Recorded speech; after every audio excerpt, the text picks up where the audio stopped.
It's August, which in this country means one thing. You're either already with school bags in sight for the return in the coming weeks, or you're counting down the last few weeks and pretending you're not. And somewhere in that countdown, there is a lunchbox sitting on the counter, empty, judging you. And if your child is about to start school in the coming year, this one can feel very daunting because it means your heart outside your body is going to be eating a meal without you in the room. Nobody there to peel the mandarin, nobody to say just 2 more bites. Just them, a broodtrommel, and whatever you packed at 7:42 while looking for a shoe. So today we're opening up some lunchboxes, real ones, from real parents for my own daughter's class, and I'm speaking with the children's nutritionist who's going to look inside them with us. So let's break down the child's lunchbox in Dutch schools. Hi and welcome back to Damn Parenting. I'm Eva and I'm glad you're joining me for this one, because it's a very popular topic, and I found that it's not just on the online forums, it's on the WhatsApps. And it's the unspoken question parents might be thinking about, but they're not quite sure where to ask. And if you're new here, this podcast is for the parents raising kids in the Netherlands, usually a long way from where we grew up ourselves. And I want to say at the top who this episode really is for, because it's wider than you may think. If you have a 3-year-old and school is going to be the next step coming down the road, this is for you. Or if your child is starting now, maybe this month, for the very first time, this is for you too. But equally, if you are going back, maybe into a new group, with a new teacher, it's for you too. My own daughter has now completed 2 full school years, and this still comes up every single August and September, December and March, and sometimes even May. Because we all carry so much as it is. What we're doing, are we doing it right? Are we doing enough? Is this how it's supposed to look? And now we're going to add a few more onto that pile. Are they getting enough? Is their lunchbox making them stand out? Is it going to make them feel different? Because here, the lunch is actually usually broodje met kaas. And a lot of us kind of look at that and think, that's it? That's the whole lunch? Is that enough for my child? And the coming weeks is a whole back to school month. So we've built the coming weeks around it. Every week there will be an episode looking at this season from a different topic.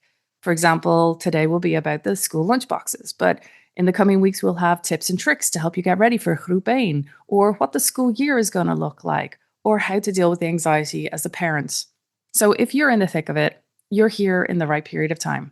Today, what a little body actually needs to get through the school day. Some real lunchboxes looked at properly. What to do when your child comes home asking for what everyone else has. 3 staples for the morning when you've really just got 5 minutes and no plan. And the question half of us have typed into Google at midnight.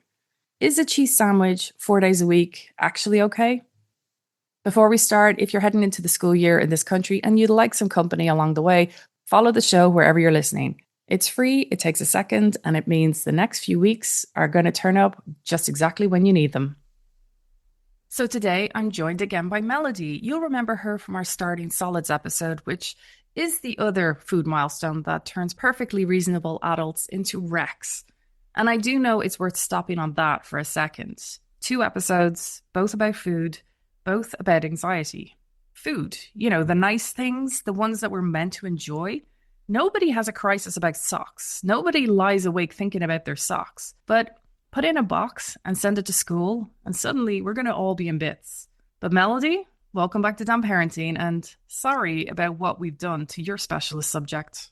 Thank you for having me back, and no worries, we're going to talk about that. So before we open up a single lunchbox, just like we did on the Starting Solids episode, I want to really just go into the psychology of why we're doing this at all.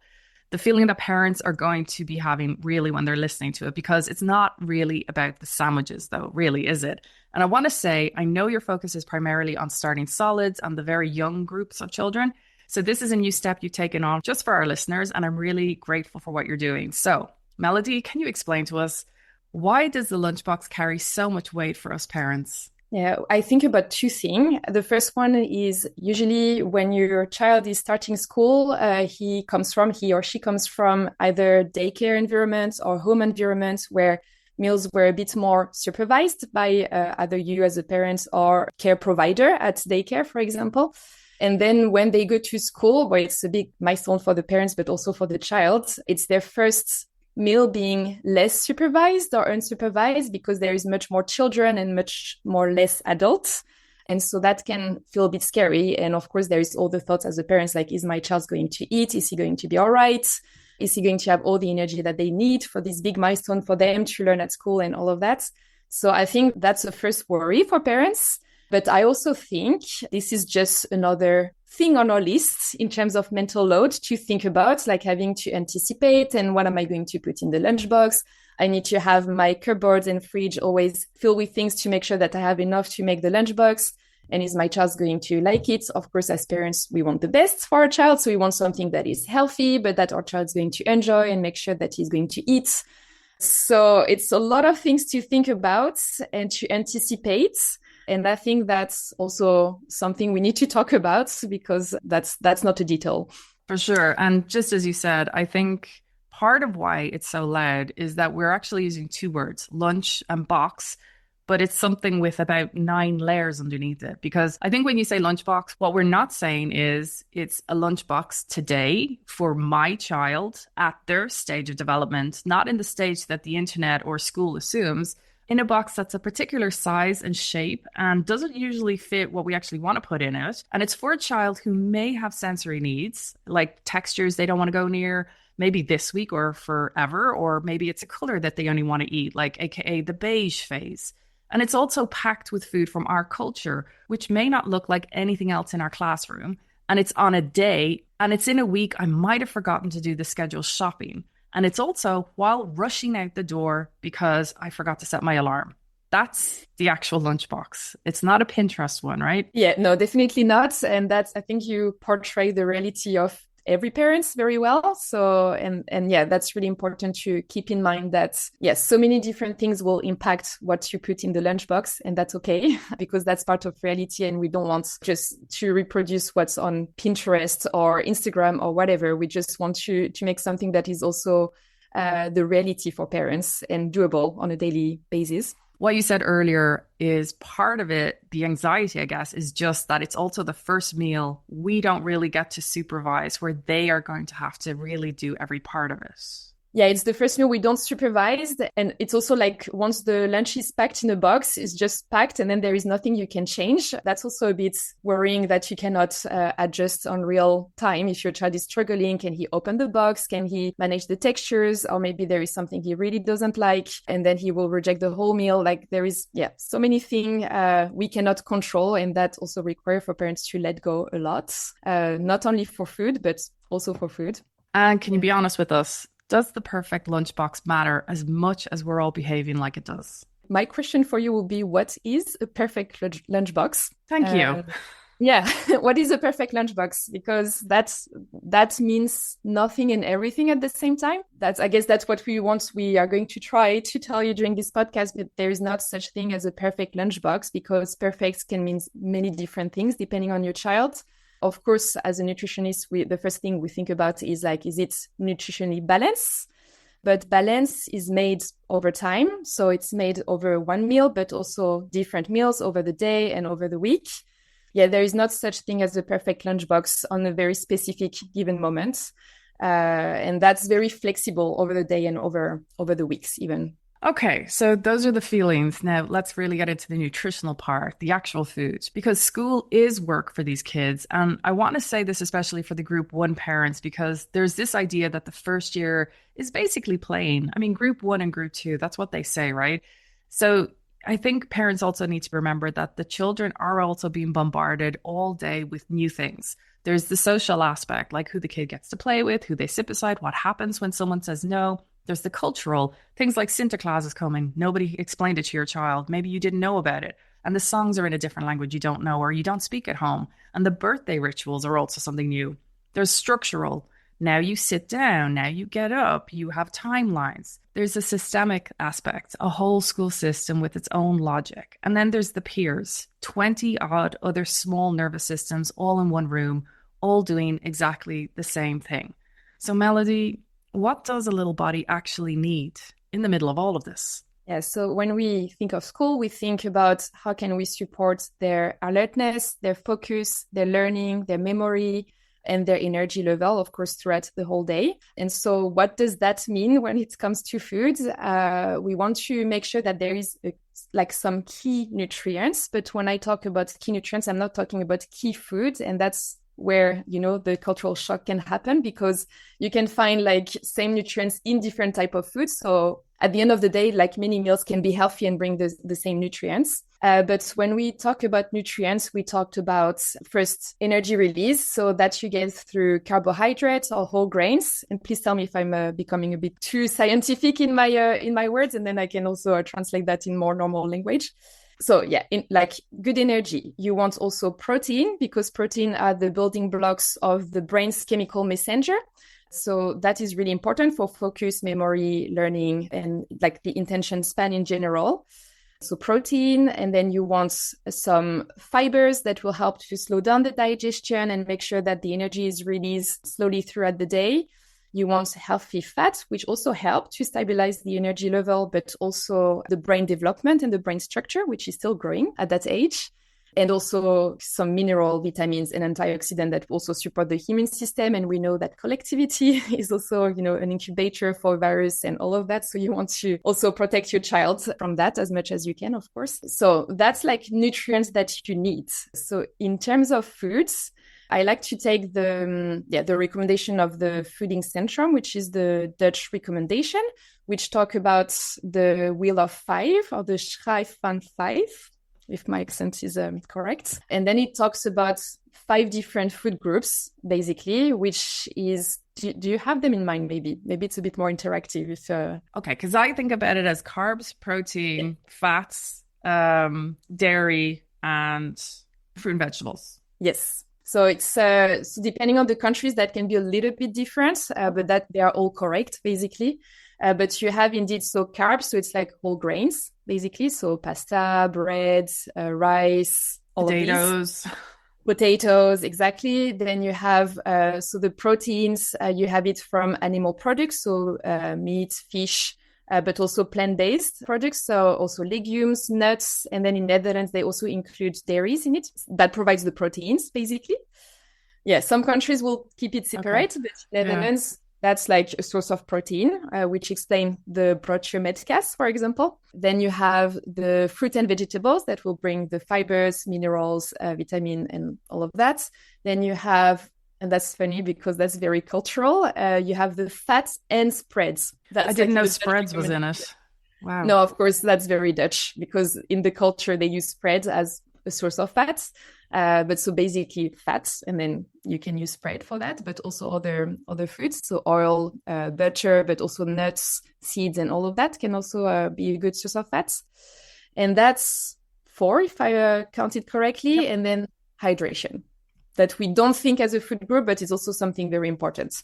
Okay, because my daughter has a book and we talk about the plate, that they call it, and it has the 5 food groups, and water is always to the side of your plate. It's never included in the... Yeah. Wow. And it's okay, because there is different way of translating nutrition. And that's like the Dutch recommendation and how they communicate about nutrition and about what you should have in your plates and in a meal and all of that. And there are different ways. So depending on which country you are, the water cannot be counted as a food group, or, dairy can be separate from protein. So it's all fine as long as we speak a common language and that we can agree. What do we talk about when we say you need to have like the main food groups in your plates? We just need to have a common language to talk about. But then, of course, there can be some other ways of talking about nutrition. So all right. So what does balanced actually mean then here, without turning this into a nutritional exam? So let's really have layman's terms here, because I think the reframe I want from you is this, that we're not looking at one lunchbox, but we're actually looking at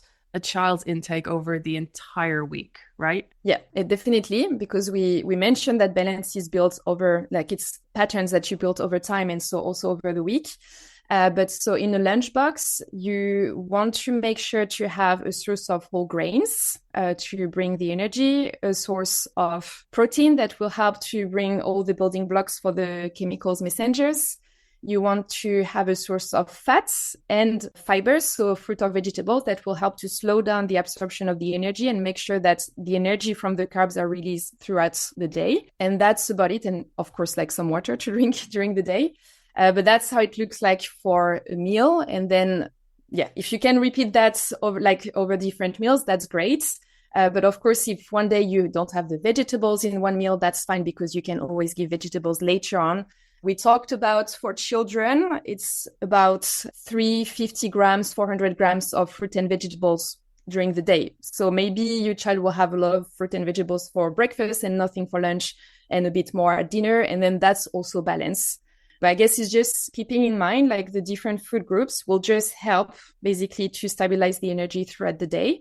So it has a direct impact, but it's not the end of the story. Can I just ask as a parent that I think this will be probably one of the most popular questions people might be asking now. When you say fruit and vegetables, what if the kid only wants to eat fruits for like a couple of days, that they're not going near the cucumbers, they're not going near the pasta sauce with all the vegetables in it? Is it all right that they're just having fruits? Is that okay just for, not forever, obviously, but just for now? Yes. Yeah, that's perfectly fine. The importance is for parents to not let go on vegetables if your child reject them, like keep exposing them. But if they don't eat them, that's really fine, especially if they eat fruit, because then they will get their fibers, they will get their vitamin C and many other vitamins. So they will get what they need, nutritionally speaking. So yeah, that's fine. Yeah, we just want to look at is the child eating each food groups, and fruit and vegetables are in the same food group. So if they only eat fruits, yeah, that's a great start. And then, of course, for a matter of food education, you can expand and working on the vegetables, but your child will grow up healthy. I'm going to tell you where my head also goes to is it's not always just about food, but it's also about sleep, because that's where the processing also happens. And that's where the day also gets filed. And that's where the recovery also happens. So for me, sleep was also the paramount element for my daughter and for these little bodies. But nutrition is doing something alongside it. So where does the lunchbox sit next to sleep? Yeah. So for me, it's really not about sleep or nutrition because they really go together in like the big category of lifestyle, which is include also the stress management, the environment and the social interaction and all of that. And all of that is like a package for your child to thrive in life, basically. But what I think is interesting is that indeed you have many different meals throughout the day. So if one meal is not, as we will label it, perfect, you can always catch up on other meals. And so one lunchbox doesn't mean much because you can catch up on the other meals during the day.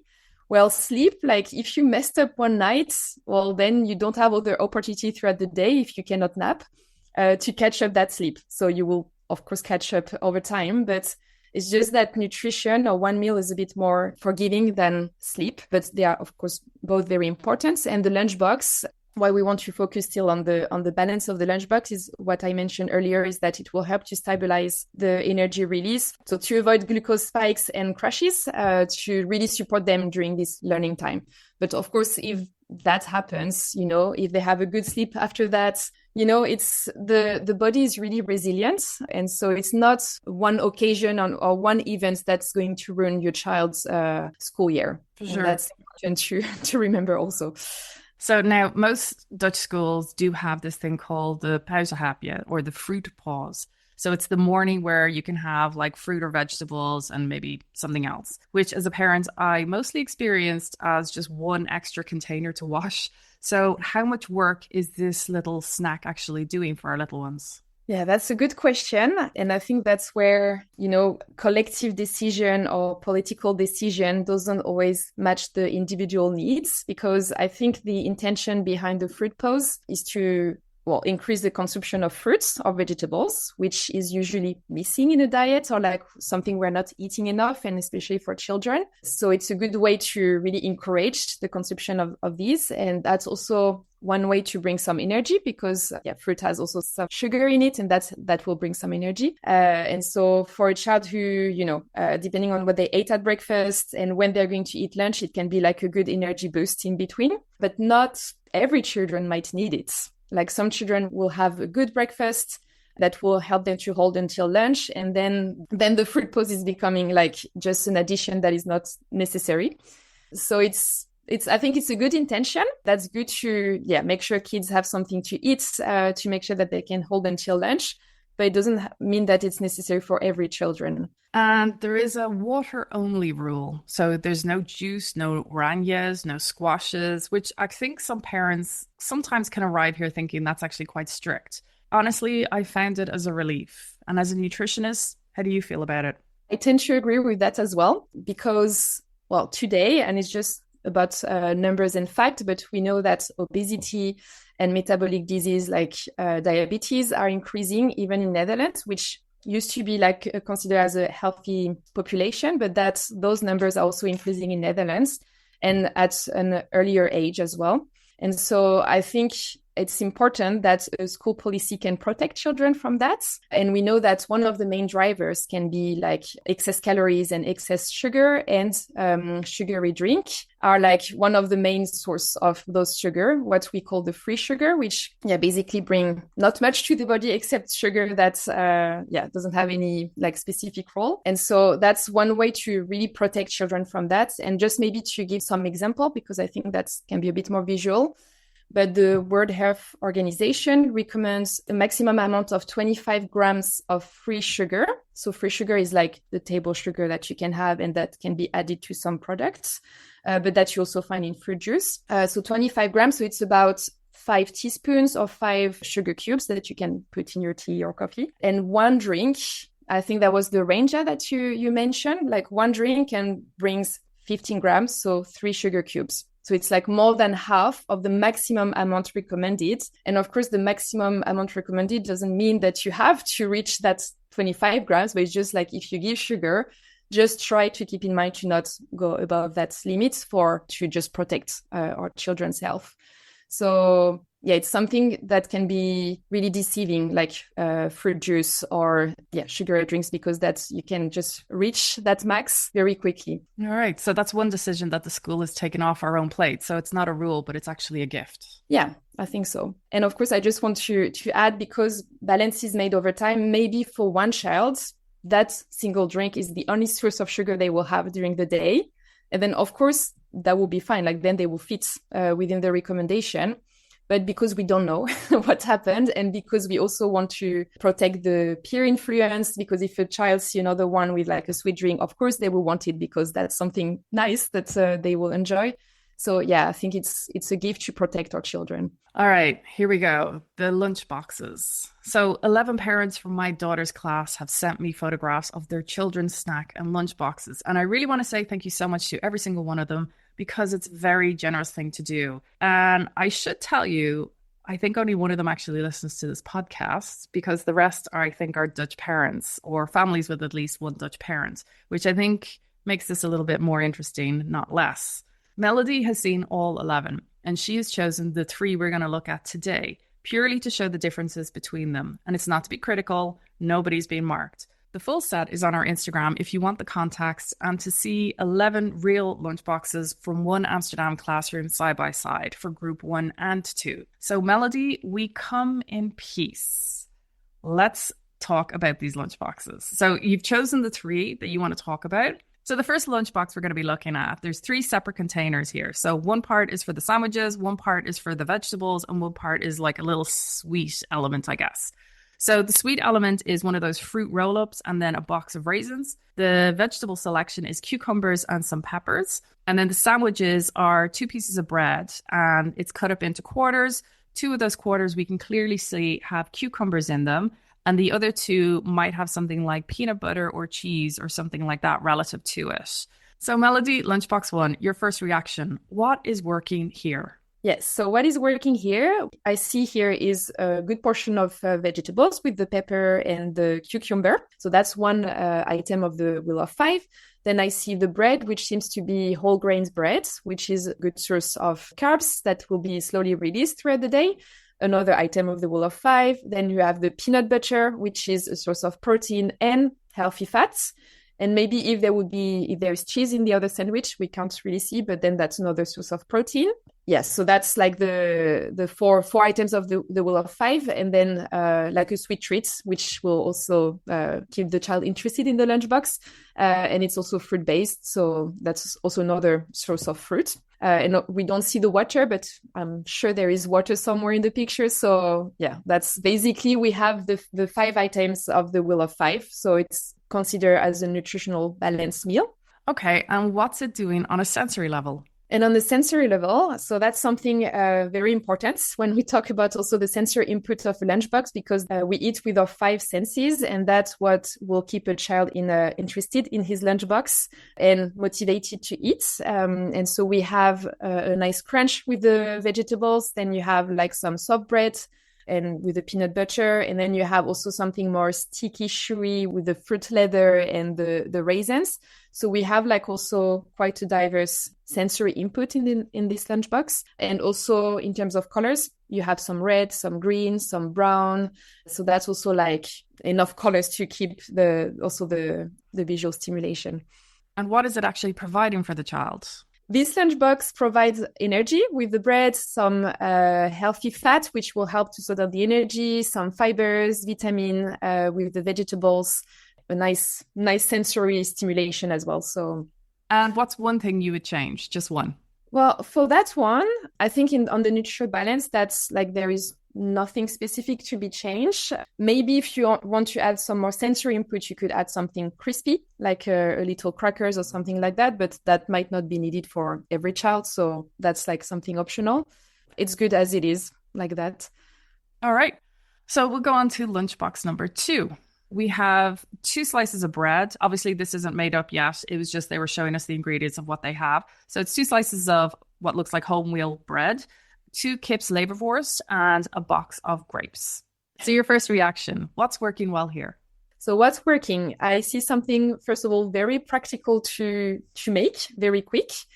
So the practical aspects, then I see the whole grain bread, which is like the main source of energy. So that's like a good source as well. And then the grapes, which is a fruit, basically provide fibers, vitamins, and also some energy. And then the keep liver that will provide some proteins and some fats. So we have like a few items from the wheel of 5. And what is it doing on a sensory level? Yeah, on the sensory level, we have the grapes that provide a good crunch. So that's also satisfying. And then the bread that provides something more soft with a keep fillet. So we have like 2 different textures, basically. And then some brown and red with the grapes. And what is it actually providing for this child? Yeah, so it will provide the energy that they need for focusing and learning and all of everything they need for school, basically, and some fibers, vitamin, minerals from the grapes, and then the keep liver, which is a good source of vitamin A, and some fats and protein that will help to slow down the energy absorption and release the energy slowly throughout the day. And the last part is one thing you would change. Yeah, so what I would recommend to add, that I like to talk more about what we can add rather than what we can remove, but we can, for example, add some source of vegetables. So it can be like cucumber, peppers, tomato, cherry. I would maybe recommend like a green vegetables just for like colors diversity. Yeah, that will help to provide more fibers and slow the energy. I mean, or eventually it could be avocado, because then that also provide another source of fats, which is like considered as a good source of fats, also a source of vegetables and a green. So actually avocado could be an option here. And for lunchbox 3, lunch is a wrap, a fruit pouch, and some sides. So we have a rice cracker, we have a cheese stick thing that you get usually in Albert Heijn, and then they have half an apple here cut into slices. So in the wrap, it could be anything here. There's no actual details from the mother here in the text message. But I'm going to ask you then, the first question, as always, is your first reaction. What's working here? Yeah, so what's working here, we see the wrap, which is like the main source of carbohydrates. Then we have the apples, which is like also the source of fruit or vegetables, but fruit in that case. The crackers that provide some more carbohydrates or some more energy. And then the fruit pouch, which is another source of energy. So that's a box full of energy. All right. And what is it doing on a sensory level? And on the sensory level, what I like about this box is it's very diverse, because we have the wrap, which is like more of a soft, moist texture. We don't know what's in it, so that can also impact the sensory inputs. But then we have some crunch with the apple, and we have some crispiness with the rice cracker and the cheese stick. And then the apple, like the fruit pouch, which is like something that is very soft and smooth. So there is a lot of stimulation in terms of sensory inputs. And what is it actually providing for the child? And we don't know what's actually in the wrap, should I say, but... Yes, yeah, yeah. So, well, the main thing I see is it provides a lot of energy. Then, of course, depending on what's in the wrap, there could be some protein, there could be some fat, which is like some other items of the wheel of five. But yeah, it's hard to know or judge just based on the picture.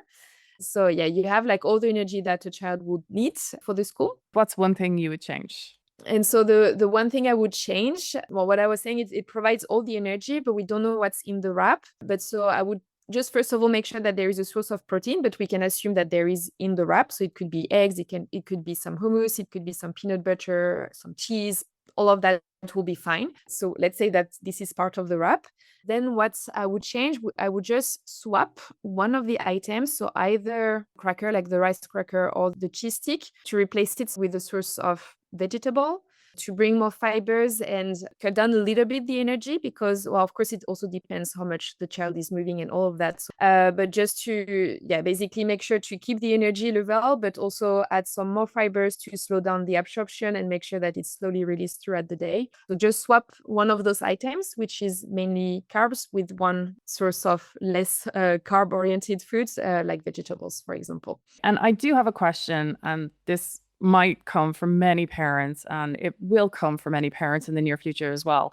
What about the child whose lunchbox comes home and it's still quite full? Yes, that's also a common concern for parents, which I totally understand because as parents, we would just want to make sure our child eats and has enough to go through the day. So, well, I guess I would just bring some nuance because it really depends. If it's just occasionally, then that's perfectly fine. The child will survive and they will just adjust with the other meals during the day.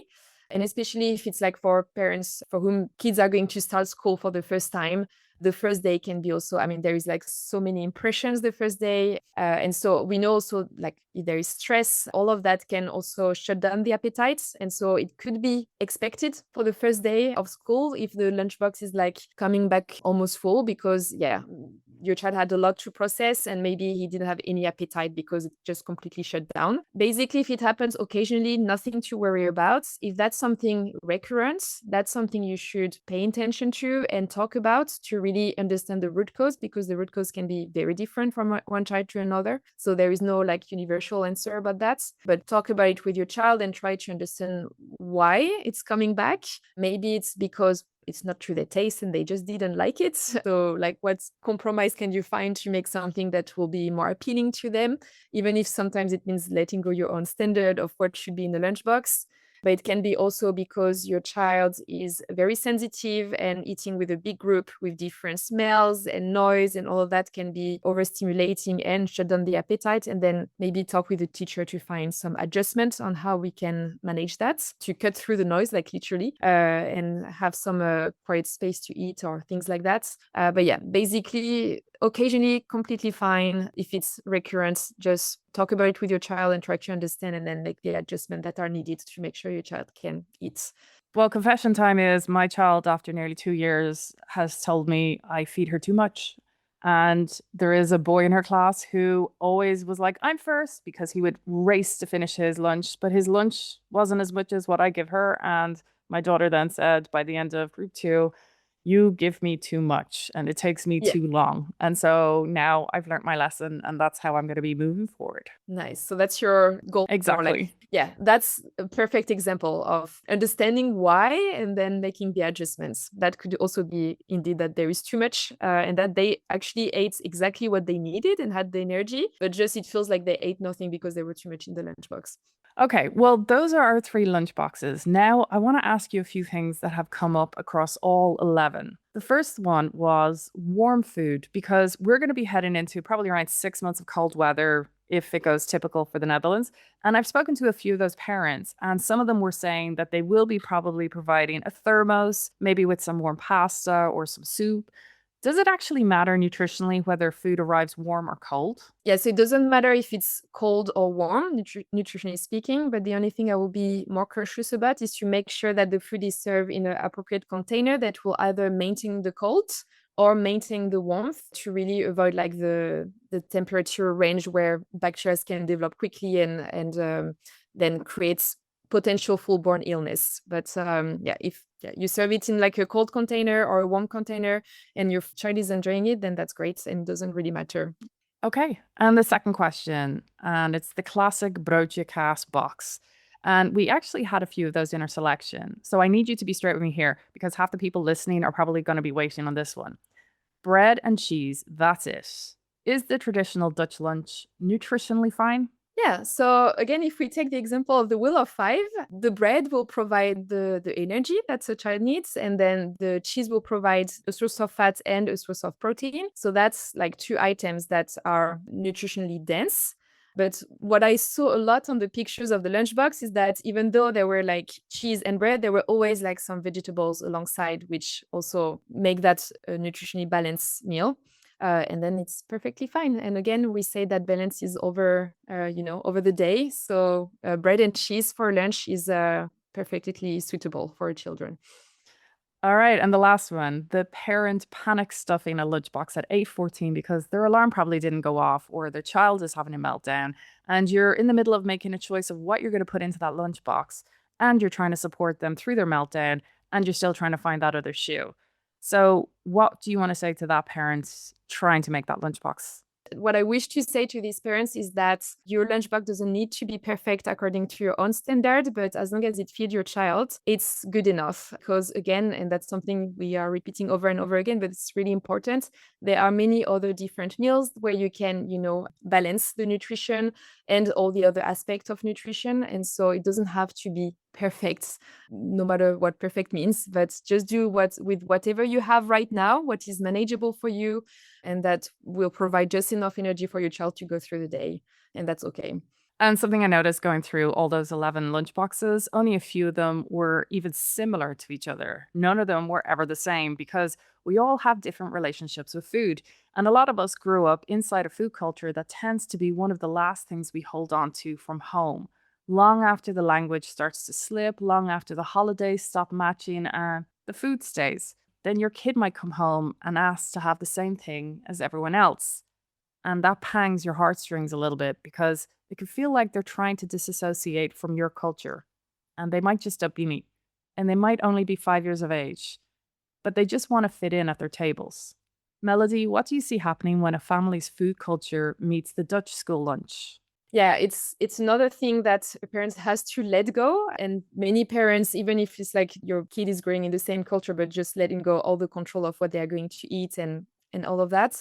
But if you come from another culture, it's just another thing that you have to let go, and that can be really hard because there is a saying that says you are what you are eating. And so we put a lot of our identity into food and what we feed ourselves and what we feed our kids.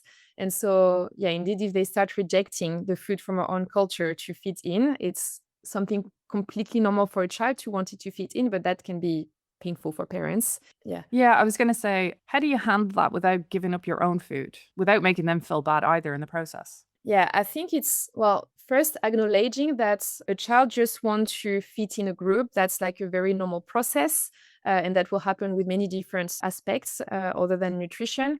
Yeah, it's like a key years for a child to build up their self-esteem and all of that. So I think it's important to acknowledge that this is normal, that they want to fit in. It's not about against me or my own culture, but it's about my child who just want to fit in because that's just what they want to do. But it's just like with nutritional balance, you can sprinkle some of your food identity and food culture at different time and different meals. So it doesn't have, I mean, if the lunchbox is just a meal where they want to go full Dutch, then sure, go for it. You always have breakfast and snacks and dinners where you can really like infuse some of your culture in the foods and keep connecting around that. So that's one way. And then it can be like, okay, sure, like you can talk with your child and what do you want in your lunchbox, and then give like the bread and the cheese, but then maybe give like a little snack that is common in your own culture, just as a little reminder that that's also what we eat in our family. And of course, if it doesn't work out, if you doesn't eat it, you just lose it. But that's something, a lunchbox, there is different food items. So maybe the main one can be like more based on Dutch culture, but some other things can be from your own background. And otherwise, you have other meals where you can also share your own culture. All right. Well, Melody, before you go, I really want you to give us a bit of a reality check. So put down your professional angle on getting everything right for just a moment, because we talk a lot about the good enough mother. So I want to talk to you about the good enough lunchbox. Parents don't need another list of rules. We just need a qualified person telling them that they can just stop worrying about half the things that they're actually worrying about. So, can you give us 3 professional permission slips? So parents, you have my professional permission to give your child bread and cheese or broodje met kaas. You have my professional permission to give whatever treats, even the one that are considered unhealthy, as long as it makes your child eat and enjoy their lunchbox. Part of a balance, of course, but that's also fine if you want to give, some crackers or some fruit leather or raisins or fruit pouch, all of that. It's okay. So that's more than than one in a like many in one permission. All right, we got 3 permission slips there, people. Now, let's quickly talk about something practical. It's 7:59, we've got about 5 minutes, and we have absolutely nothing ready.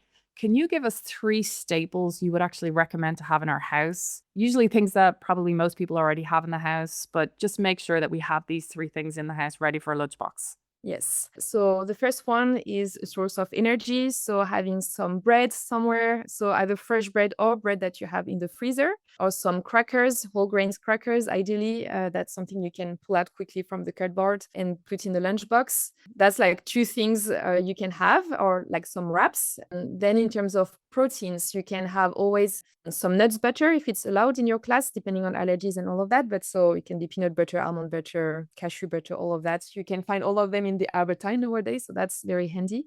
Or hummus in the fridge, or cheese spread in the fridge, or like hard cheese.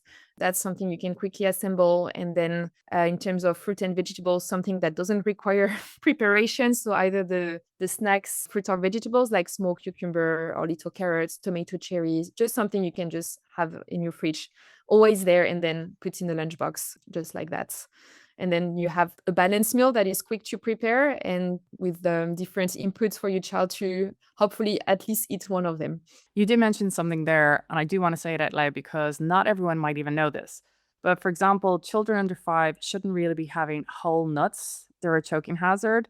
And as you mentioned, they're checking for allergies in the classroom because, well, that changes what's safe to send in. So, what else could you add on to that list? Yeah, so the nuts are an important one indeed to so it doesn't mean you cannot give nuts at all, but just to make sure that they are served in a shape that is safe enough. And then also check because peanut butter is one of the common allergies, and some schools, for example, forbids bringing peanut butter because there is too much risk for the child that is allergic. So that's allergies, and then the shape and textures. And something we don't think about, but when we think about also the high choking hazard is also apple, like a whole apple, and it's very common to give that to your child, and depending on their development they can be doing very well, but it's more recommended to cut it in wedges that reduce the risk of choking hazard until around 5-6 years old, depending on your child. All right. I'm just cramming in as many questions as I have here for you because there are so many questions in all our parents' heads here. So, the child who wants the exact same thing every single day, it could be a cheese sandwich and just an apple. That's it. That's the arrangement. They just don't want to change. Is that going to be a problem? No, it doesn't have to be a problem. As long as your child is eating, I think that's the like fed is best. That's a debate that we can have early on, but that's like still a reality. Fed is best. And then, of course, there is like, I mean, it's you have other meals where you can build up diversity. But if you have a child that is really picky and like just really stay to a few safe foods, what you want to make sure is that there is like at least one safe food of each food groups to make sure that they get the nutrients that they need. And then also that it doesn't have to be stuck this way forever, that you can also work on a broader food repertoire and try to increase diversity in the diet by, exposure and familiarity and some work with some professionals sometimes. But yeah, if it's like lunchbox needs to feel safe with the same food, that's fine. But what we want to look at is also the overall pattern, and is food a struggle or not. Then there's work that can be done with or without professional help, but it doesn't have to be stuck that way forever. Well, Melody, where can people find you? So people can find me either on Instagram at Petit Gourmet Academy or on my website at melody-nutrition.com. Well, Melody, thank you so much for stepping out and stepping beyond your normal boundaries of starting solids, and you're now helping parents get ready for the school lunchboxes. So there it is, the good enough lunchbox. And it doesn't need to be gourmet, and it doesn't need to be those bento boxes we see everywhere. It just needs to be food packed by someone who loves them, and that gets them through a busy day. And some days it could be just apple syrup and kaas on bread, and that is genuinely, professionally, officially fine. You heard it from an actual nutritionist, and I have it on tape. Melody, thank you so much for joining us again on Damn Parenting. Thank you so much for having me. This is part of the Damn Parenting ongoing series of what actually happens when you're raising children far from where you grew up, because parents don't need fixing. We just need conditions we can function in, and sometimes that condition can just be the cheese sandwich. I'm Eva. This has been Damn Parenting. Take care of yourselves, and I'll see you next week.